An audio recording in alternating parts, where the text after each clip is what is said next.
एक नई opportunity cricket board की तरफ से मिली है और आई नो कि हर एक अपॉर्चुनिटी की अपनी एक डिमांड होती है। मुझे अपनी ज़िम्मेदारियों का बिल्कुल पता है। एक नई बिल्कुल टोटली नई चीज़ है मेरे लिए और अच्छी बात यह है कि टीम मेरे पास एक्सपीरियंस टीम है जो कि डोमेस्टिक लेवल पे भी सिलेक्शन कमेटी के मेंबर रज़ाक राव और हारून भाई का काफ़ी ज़्यादा एक्सपीरियंस है। तो ऐसे कोई प्रॉब्लम तो नहीं नज़र आ रही, लेकिन जो चीज़ें मुझे नज़र आ रही है वो सबसे बड़ा जो प्रॉब्लम मैं समझता हूँ वो कम्युनिकेशन गैप की जो है वो मुझे बहुत नज़र आया है। डॉक्टर्स की communication, then management and then फिर प्लेयर्स के साथ जब मैंने इंडिविजुअल 1 टू 1 बात करना शुरू की तो मुझे बहुत सारी प्रॉब्लम्स नज़र आई जो कि नहीं होनी चाहिए इस लेवल पे, क्योंकि एक पीसीबी एक बहुत बड़ा इदारा है और मैं ये समझता हूँ कि अगर हर आदमी अपने डोमेन में रह के काम करेगा तो काम अच्छे भी होंगे और सही भी होंगे और हर बंदे को अपनी ज़िम्मेदारी का एहसास होगा। तो मुझे ये ज़िम्मेदारी मिली है और इस ज़िम्मेदारी को जो भी मेरे पास ये न्यूजीलैंड की सीरीज़ है मेरी और मेरी सिलेक्शन कमेटी के साथ जो मेरी बात हुई है, मेरी ये चाहत है, ये ख्वाहिश है कि हम जाते जाते पाकिस्तान की एटलीस्ट 2 टीमें लाजमी बनाएं कि हमारी बेंच जितनी स्ट्रॉन्ग होगी, हमारा जो लड़का अंदर खेल रहा होगा उसको ये एहसास होगा कि मेरे पीछे एक लड़का बैठा हुआ है। तो बैकअप हम तैयार करते नहीं है और प्लेयर फिर खेल रहा होता है, फॉर्म में होता है या बगैर प्रेशर के खेलता है कि मेरे पीछे तो कोई है नहीं। तो मेरी और सिलेक्शन कमेटी की ये कोशिश है कि हम जाते जाते 2 टीमें पाकिस्तान की लाजमी बना के जाएँ। शाहिद भाई, अभी क्यूरेटर्स को आपने क्या हिदायत की है, पिच का मुआयना किया है, ऐसे 2 दिन में क्या चमत्कार हो जाएगा कि वो पिच जो है वो बहुत अच्छी हो जाएगी? देखें, एक जो मेन चीज़ है वो हमारे हाथ में कोशिश है। हम चाहते हैं कि पाकिस्तान की क्रिकेट आगे की तरफ जाए। जिस तरीके की पिचेस पे हमने पास्ट में खेला है, इससे पाकिस्तान कभी भी दुनिया में नंबर 1, नंबर 2 या नंबर 3 नंबर पे आ ही नहीं सकती। टेस्ट टीम कभी नहीं बन सकती। हमें अपने फ्यूचर के बच्चों को तैयार करना पड़ेगा। उनको एक हमें एक अच्छी कंडीशन देनी पड़ेगी, अच्छी पिचेस देनी पड़ेंगी। ऐसी बात नहीं कि पाकिस्तान में पिचेस नहीं बन सकती, बिल्कुल बन सकती हैं अगर बनाने दिया जाए तो मैं ये समझता हूँ कि हम चाहते हैं कि अच्छी तगड़ी पिच पे मिले। हमारे नए लड़के डेब्यू करते हैं, उनको वो कंडीशन मिलनी चाहिए बॉलर्स को।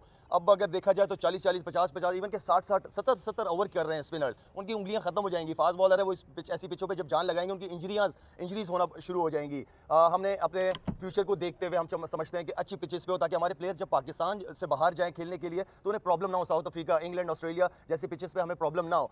तो हम फ्यूचर को देखते हुए इस चीज़ को मद्देनजर रखते हुए कि हमें एक अच्छी पिच पे खेलना चाहिए, एक बाउंसी अच्छा ट्रैक जिसपे बॉलर्स भी इंजॉय करें और बैट्समैन अपनी बैटिंग को भी इंजॉय करें। और जो मेन चीज़ ये है, क्योंकि देखें हम भी टीवी पे मैच देखते हैं, जिस तरीके की क्रिकेट, जिस तरह की पिचेस पे क्रिकेट होती है, ना आपका क्राउड आता है, ना हम इवन के इंजॉय कर रहे होते क्रिकेट देखना। तो मेरे ख्याल में एक्साइटमेंट होनी चाहिए। ये बताइएगा कि आप कल जो है वो फ़खर जमान और हारिस सोहेल का फिटनेस टेस्ट भी खुद ले लिया, सिलेक्शन भी खुद कर ली, तो एक तासुर ये है कि वन मैन शो चला रहे हैं आप, तो इसके हवाले से क्या कहेंगे? देखिए, मेरा हमेशा से बिलीव है, अगर मैंने खुद स्ट्रांग होना है तो मैं अपनी पावर को हमेशा अपने सिलेक्शन कमेटी के जितने भी मेंबरान्स हैं मैं उन तक लेके जाता हूँ। मैं अकेला कभी भी शोर चलाने की कोशिश नहीं करता। पावर शेयरिंग से आप खुद पावरफुल होते हो और ये टीम गेम होता है, ये टीम, ये ट्रस्ट है मेरा। मुझे अपनी सिलेक्शन कमेटी पे एक ट्रस्ट है कि हमें ट्रस्ट डेवलप करना पड़ेगा। इसी ट्रस्ट को हम अपने कप्तान तक लेके जाना चाह रहे हैं, पाकिस्तान टीम की मैनेजमेंट तक लेके जाना चाह रहे हैं कि वो हमें उन पे ट्रस्ट है, उन्हें हम पे ट्रस्ट होना चाहिए। और हर बंदा अपने डोमेन में रह के जब काम करेगा तो इंशाल्लाह चीज़ें खुद ब खुद ईजी हो जाएंगी। जो आप लोगों ने सिलेक्शन के फ़खर का और उसका जो मैंने आप लोगों को शुरू में बात की है कि कम्युनिकेशन गैप की वजह से मैं खुद 1 टू 1 या सिलेक्शन कमेटी ने हमें कहा हमें कि 1 टू 1 प्लेयर्स के साथ रब्ता होना चाहिए। तो इसलिए हारिस सोहेल और फ़खर जमान के साथ हमने डायरेक्ट कांटेक्ट किया कि हमें ये बातें पता चल रही हैं आपके मुतालिक, अगर आप फिट हैं तो हम खुद आ रहे हैं आपका टेस्ट लेने। तो हमने टेस्ट लिया उनका, अल्हम्दुलिल्लाह वो डिजर्व करते हैं। उन्होंने पास में बड़ी अच्छी परफॉर्मेंस, हारिस सोहेल की अगर मैं बात करूँ तो आउटस्टैंडिंग परफॉर्मेंसेज रही हैं उसकी। 46, 45 की उसकी ओडीआईज़ की एवरेज है, 54 डोमेस्टिक क्रिकेट, यूटिलिटी क्रिकेटर है, स्पिन करता है, साथ में बॉलिंग। तो ऐसे प्लेयर को हमें बिल्कुल इग्नोर नहीं करना चाहिए। अगर शकील खान भी वापस आए तो उसकी अच्छी परफॉर्मेंसेस की वजह से होता ही है कि हम एक प्लेयर को डेवलप कर देते हैं एंड देन फिर भूल जाते हैं उसको, फिर नए की बात करते हैं कि नया टैलेंट। हमने अगर किसी प्लेयर पे इतना इन्वेस्ट किया है तो वो प्लेयर को, ठीक है, वो जाएं डोमेस्टिक क्रिकेट में, अपनी अच्छी परफॉर्मेंसेस करें, अपने फिटनेस लेवल का ख्याल रखें और वो बिल्कुल वापस आएंगे। फ़खर और हारिस को आपने खुद चेक किया क्योंकि आपको कुछ इत्तलात मिली थी, क्या ये टीम मैनेजमेंट की तरफ से आपको कुछ और बताया जा रहा था, हक़ाइक़ कुछ और थे इन दोनों की फिटनेस के हवाले से? फैज़ान, मैं सिर्फ ये बात करूंगा कि कम्युनिकेशन गैप बहुत ज़्यादा है और अल्हम्दुलिल्लाह क्योंकि हारून भाई की एक्सपीरियंस की वजह से काफ़ी अरसे से हैं तो हमें काम चीज़ें मैनेज करना ईजी हो रही हैं। असल चीज़ ये है कि सिलेक्शन कमेटी के अगर चेयरमैन कोई भी, मैं हूँ नहीं हूँ, जो भी है, वो एटलीस्ट प्लेयर्स के साथ 1 टू 1 खुद कॉन्टैक्ट में रहे ताकि उस तक इन्फॉर्मेशन बिल्कुल सही मिले। कि बाबर आजम आप लोगों की जो टीम का, हमारी टीम का बैकबोन है, माशाल्लाह से टॉप परफॉर्मर है। कल मुझे अच्छा लगा बाबर आजम का डिसीजन जब उसने बैटिंग दी, चैलेंज दिया कि आओ न्यूजीलैंड की टीम को, तो ये मुझे बाबर की वो चैलेंज को अच्छा लगा मुझे उसका। एंड देन देखिए जी, जिस तरह मैं कह रहा हूँ कि बाबर आजम आपकी टीम की बैकबोन है, नो डाउट।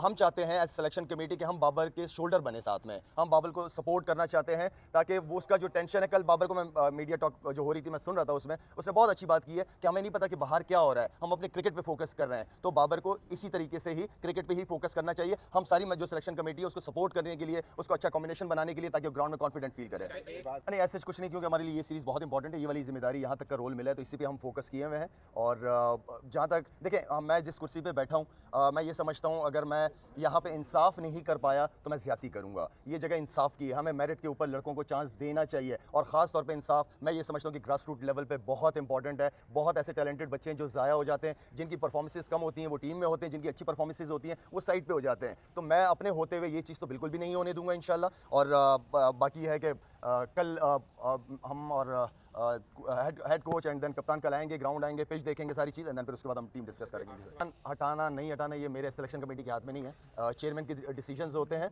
और चेयरमैन ये डिसीजन लेंगे, लेकिन मेरा नहीं ख्याल कि ऐसे कोई प्लान नज़र आ रहा है। अच्छा शाहिद भाई, अगर आपको परमानेंट ऑफर हो सिलेक्शन कमेटी के लिए तो आप कबूल करेंगे? उसको मजबूरी है। देखिए मैं मुझे ये थोड़ी देर की जिम्मेदारी मिली, इसको मैं करना चाह रहा हूँ। मेरा अपना क्योंकि फाउंडेशन चला रहा हूँ, बहुत ज़्यादा टाइम वहाँ पे चाहिए होता है, इसको कंटिन्यू करना मेरे लिए थोड़ा सा मुश्किल हो जाएगा।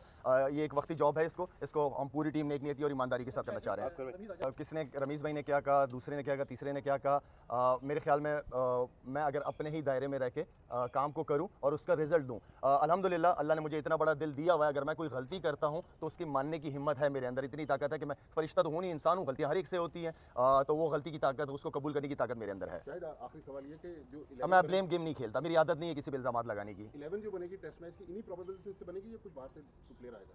नहीं इंशाल्लाह मजिद इसी में से प्लान है, इसको कल डिस्कस करेंगे ज़रा अच्छी तरीके से कुछ, इसलिए कि मैं चाहता हूँ कि कप्तान और हेड कोच की तरफ से भी हम सुने कि वो क्या चाहते हैं। थोड़ा सा चेंज करने की कोशिश की हमने, थोड़ी एक्साइटमेंट होनी चाहिए, थोड़ा बॉलर्स भी, बैट्समैनों के साथ साथ बॉलर्स को भी थोड़ा सा, मेरा मतलब है कि बॉलिंग इंजॉय कर सकें वो लोग। अच्छा मुझे नहीं पता कि रमीज़ भाई ने ये कहा है कि शायद को गलत तरीके से, यार ये मैं कहना जो ब्लेम गेम मैं नहीं लगाना चाहता, हर एक बंदे की अपनी राय है। हमारे यहाँ मसला ये है कि जब कोई नया आता है तो वो पिछले पे इल्ज़ामात लगाना शुरू कर देता है, तो मैं पिछलों पे कोई इल्ज़ामात, उन्होंने भी अपना रोल अदा किया, रमीज़ भाई ने भी अच्छे काम किए हैं, मोहम्मद वसीम ने भी कुछ सिलेक्शन है बहुत अच्छी की है जिससे लड़कों को फ़ायदा हुआ। मैं किसी पर इल्ज़ाम नहीं लगाना चाहता, मैं अपने डोमेन में रह के काम करना चाहता हूँ। Thank you. मैं 30 लड़के अनाउंस करता तो उसमें हुरैरा का नाम होता है, या 25 लड़के ना अनाउंस करता उसमें हुरैरा का नाम होता है। उसकी परफॉर्मेंसेस हमने देखी है, आउटस्टैंडिंग प्लेयर है हुरैरा, और इस तरह के प्लेयर्स हमें चाहिए। देखिए असल चीज़ ये है कि आपकी 8 महीने से आपकी नेशनल क्रिकेट एकेडमी खाली पड़ी हुई है, वहाँ पे कोई कोचेज़ ही नहीं है 8 महीने से।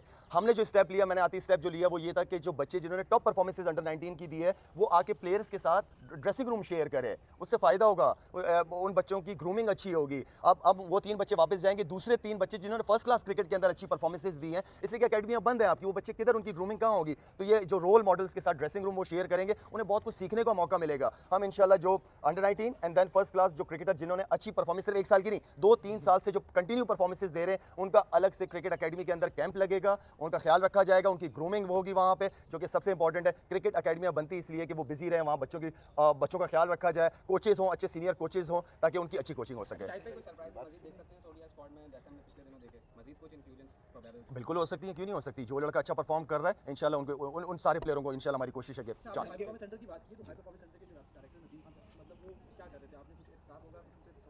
अबे यार, इतने जालिम आदमी हो तुम यार। Thank you so much, thank you.